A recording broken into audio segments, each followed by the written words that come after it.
Police प्रशासन मुर्दाबाद, मुर्दाबाद, मुर्दाबाद। गुंडागर्दी नहीं चलेगी, नहीं चलेगी, नहीं चलेगी। गुंडागर्दी नहीं चलेगी, नहीं चलेगी, नहीं चलेगी।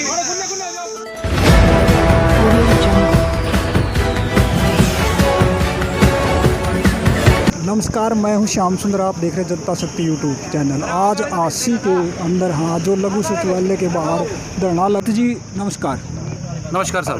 देखिए, हमारे पास भारत का संविधान है, हमारे पास SC/ST एक्ट है और इसके अलावा भारत में जो मुख्य कानून है IPC है, और इन सभी कानूनों में SC समाज को प्रोटेक्ट करने के लिए पर्याप्त अधिकार है, पर्याप्त प्रावधान है। लेकिन जो हमारी सरकारें हैं, चाहे वो सेंट्रल की गवर्नमेंट हो, चाहे वो स्टेट की गवर्नमेंट हो, इन लोगों की नीयत ख़राब है। ये SC समाज के लोगों को समान धारा में लाना नहीं चाहते। ये SC समाज के लोगों के साथ जो अत्याचार हो रहे हैं उसमें न्याय जानबूझ के नहीं दिलाना चाहते।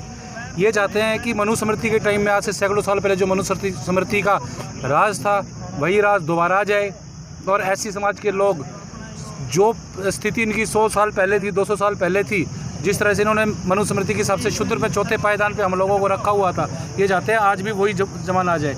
लेकिन बाबा साहब ने जो हमको संविधान दिया है, उसके आधार पे जो कानून बने हैं, उसके चलते हम लोग काफ़ी हद तक पढ़े हैं, लिखे हैं, नौकरियों में आए हैं, राजनीति में आए हैं, और बड़े बड़े पदों पर आना और राजनीति में हमारी सक्रिय भूमिका को देखकर ये तथाकथित उच्च जाति के लोग जो हैं बौखला गए हैं कि जो कल तक गुलाम होते थे, आज हमारे बराबर में कैसे बैठ रहे हैं। जिनको हम पानी के मटकों को हाथ नहीं लगाने देते थे, आज ये खुद बिस्लरी की बोतल से पानी कैसे पी रहे हैं।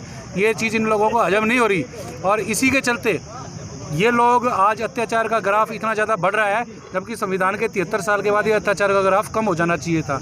और सबसे दुख की बात है, संविधान के तहत बनी हुई जो सरकारें हैं, संविधान के तहत स्थापित जो पुलिस विभाग है, संविधान के तहत स्थापित जो न्यायपालिका है, ये सारे के सारे गैर अनुसूचित जाति मानसिकता के लोग हैं, जिसके चलते ग्राफ बढ़ रहा है और ग्राफ बढ़ रहा है। और सबसे बड़ी बात यह है कि हमारे जो कानून है, हमारे जो कॉन्स्टिट्यूशनल प्रोविज़न है, हमारे फंडामेंटल राइट्स हैं, उनको भी ये सरकारें धीरे धीरे ख़त्म करने का काम कर रहे हैं। जैसा कि आप देख रहे हैं, आज हम लोग ये सभी पीड़ित लोग हैं, और ये आज झांसी के लघु सचिवालय के सामने इकट्ठा इसीलिए हुए हैं क्योंकि इन्होंने अपने साथ हुए अत्याचार के मामलों में, और अत्याचार के मामले में मैं आपको गिना दूँ, यहाँ पे मर्डर के लोग भी बैठे हैं, जिनके परिवारों में मर्डर हुए हैं, यहाँ पे बच्चियों के साथ रेप भी हुए हैं, महिलाओं के साथ छेड़खानी की घटनाएँ भी हुई हैं। कि सारे के सारे लोग यहाँ पे बैठे हुए हैं, इसीलिए बैठे हुए हैं सरकार के कानों में भोंपू बचाने के लिए, ताकि उनके कानों में कुछ पड़ जाए कि भाई। और हम यही बताना चाहते हैं कि तुम हमारे वोटों से सरकार में आए हो और संविधान के प्रति तुम जवाब दे हो, और तुम लोगों को हमारी बात सुननी चाहिए। और एक हद होती है बात बताने की, ज्ञापन देने की, शांतिपूर्वक प्रदर्शन करने की एक हद होती है, और वो हद जिस दिन गुजर जाएगी और हमारे समाज के लोग जिस दिन इकट्ठा हो जाएंगे, उनको बात समझ में आ जाएगी। इन SPs को, DCs को, SDMs को, और ये जो मंत्री हैं, मुख्यमंत्री है, ये हमारे समाज के लोग, इनको चौराहों पे डाल के, आज तो हमने पुतला फूंका है, इनको असलियों को हम चौराहे पे ला के इनके जूते निकाल के मारेंगे इनके। सर आपका नाम? रजत कलसन एडवोकेट। सर देखिए, जो ये एक आप लीला पटका पहने हुए हो, इसकी सबको पहचान है, पूरे इंडिया के अंदर पहचान है भीम आर्मी लीला पटका से। जी सर। आप तरह तरह के प्रोटेक्ट में जाते हो, लेकिन संविधान की तौर पर हम एक समान है, लेकिन तब भी हमारे इस देश में ऐसी के लोगों को कभी बॉडी चढ़ने पर पीटा जाता है, कभी पानी पीने पर पीटा जाता है, लेकिन ऐसा क्यों हो रहा है? देखिए पत्रकार महोदय, धन्यवाद आपका कि आप जनमानस की आवाज़ को बुलंद करने का काम करते हैं। जी। लोगों के दिमाग में जो जाति है घुसी जाती है ना, वो जो कहते हैं ना कि जाति है वो कभी जाती नहीं, एक जाति है कैसा शब्द को भी जाएगा नहीं। हमारे साथ में बैठेगा इंसान, हमारे को कहेगा नहीं नहीं मैं तुम्हारे साथ हूँ, लेकिन दिमाग में क्रिया वही चलती है। आप उठा के देख लो, पूरे हरियाणा के अंदर सबसे ज़्यादा शोषण अन्य अत्याचार किसके खिलाफ, किसके साथ हो रहा है? अगर लड़कियों के साथ रेप किसके साथ हो रहा है? बच्चियों के साथ दुर्घटना जो घट रही है वो किसके साथ हो रही है? हमारे लोगों के ऊपर सामने मैंने देखा है, झूठे मुकदमे लगा के अंदर करने का काम किया जाता है, और जो पूंजीवाद लोग हैं, जिनके पास पैसा है, पावर है, उनको बाहर रखा जाता है। लगातार प्रयास करने के बाद उन लोगों को थोड़ा बहुत उनके खिलाफ कार्रवाई की जाती है।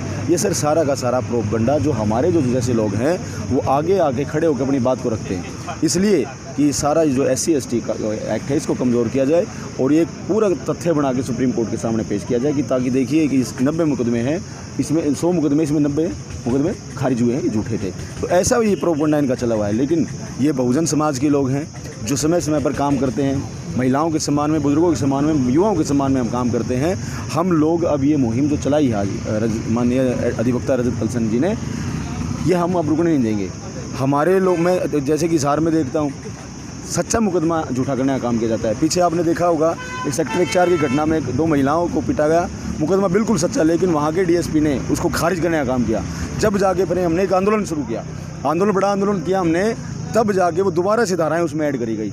अब क्या उसके जिस डीएसपी ने ये बदमाशी करी है, कार्रवाई करने का काम नहीं किया, धाराएं तोड़ने का काम किया, क्या उसके खिलाफ कार्रवाई नहीं होनी चाहिए? लेकिन नहीं, जब इनका तो एक कांस्टेबल भी अगर गलत काम कर दे तो भी उसको बचाने में लग जाते हैं, क्योंकि उसमें वहाँ पे कांस्टेबल है जो कह रहा था कि मैं एडीजीपी जाधव साहब का गनमैन हूँ और मैं यहीं पे रहता हूँ, मेरा कुछ नहीं हो सकता, मेरा कुछ नहीं बिगड़ सकता। तो ऐसे मानसिकता के लोगों को हम बिल्कुल नहीं बख्शेंगे। अब ये आग यहाँ से चल पड़ी है और पूरे हरियाणा के अंदर ये आग बिल्कुल दौड़ेगी और जितने भी मुकदमे खारिज किए गए हैं सभी को दोबारा से हम डेटा आरटीआई लगा के डेटा निकलवाएंगे। उनके लिए चाहे धरने में बैठना पड़ो, चाहे रोड जाम करने पड़ो, चाहे फिर डीसी ऑफिस का घेराव करना पड़ो, एसपी ऑफिस का घेराव करना पड़ो, हमें चाहे कुछ भी करना पड़ो, लेकिन अब लोग हम पीछे नहीं हटेंगे। आज आपने हांसी से शुरुआत करी, आगे क्या करोगे? सर, आज यहाँ से शुरुआत होगी। आज एडवोकेट रजत कलसन जी ने शुरुआत की है इनके नेतृत्व में। आगे अब ये डेटा हम हिसार का मांगेंगे, उसके बाद नारनौंद का मांगेंगे, फिर हम बरवाड़ा का मांगेंगे, हम ब्लॉक लेवल तक जाएंगे। ब्लॉक लेवल पे जितने भी मामले खारिज हुए, हम सोशल आपकी मीडिया से भी माध्यम से कहना चाहते हैं कि जो मामले झूठे बना के सच्चे मामलों को झूठा साबित करके कैंसिल करने का काम किया है यहाँ के प्रशासन शासन ने, आप लोग हमारे कॉन्टैक्ट नंबर लेके कॉन्टैक्ट करें। हम इसके ऊपर अब पूरी जिम्मेदारी के साथ में लड़ाई लड़ने के पूरे मूड में हैं। अब भाई जैसे कहा कि अब तो हम लोग इनका पुतला फूंकते हैं, लेकिन जिस दिन हरियाणा का जनमानस जाग गया, हरियाणा का SC ST OBC जाग गया, तो इनको सरेआम पीटने का काम करेगा। क्योंकि देखिए इनकी मानसिकता बहुत ख़राब है। आम इंसान तो उनके लिए कुछ है ही नहीं, निचले छोर का व्यक्ति तो उनके लिए बहुत दूर है, उनमें तो बात आती है। इसलिए हम लोग तरह तरह के धरने प्रदर्शन करते रहते हैं, समय समय पर टकराने का काम करते रहते हैं, मुकदमे झेलने का काम करते हैं। वो समाज के लिए है और समाज आज जाग चुका है। आज युवाओं के अंदर एक जोश है, समाज के लिए प्रति कुछ काम करने उनके अंदर जोश है और ये काम आगे बढ़ता रहेगा। सर आपका नाम? मेरा नाम प्रदीप वानखेड़े, कहाँ से? मैं हिसार से हूँ, भीम आर्मी का कार्यकर्ता हूँ। धन्यवाद।